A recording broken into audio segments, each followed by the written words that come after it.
There was a misconception among the public about superheroes, mostly created by authors and Hollywood. Superheroes in this day and age didn't have superpowers. Unlike the actors who flew around the big screen, this job required physical training. People who entered this line of work were true athletes who were the best in physical stature. Entering the superhero business wasn't something you did on a whim.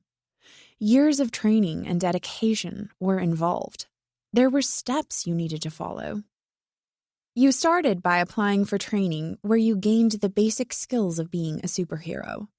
This consisted of combat, endurance, and agility skills.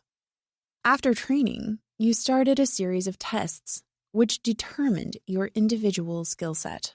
The results you received then told them what level you would be separated into. Now, what most civilians don't know is superheroes are cliquey. It's like high school all over again, with the exception of how they separate themselves. Once they enter their assigned level, they tend to stick to the same groups of superheroes.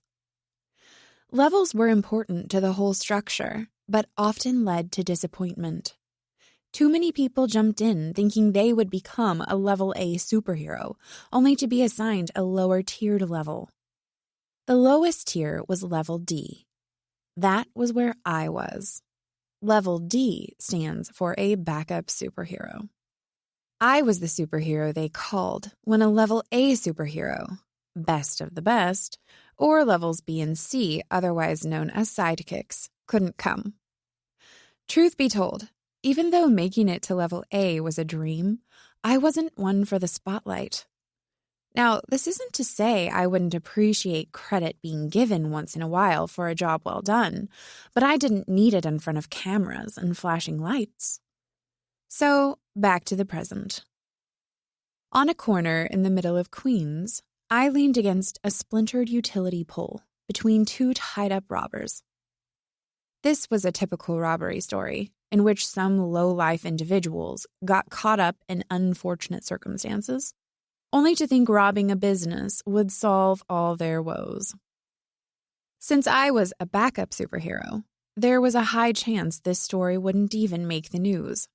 I would hand them off to the police, who would pat themselves on the back for a job well done, even when I had to tell them the details to help them file the report. Sure, it was degrading, but it paid the bills, and I was still able to tell people I was a superhero.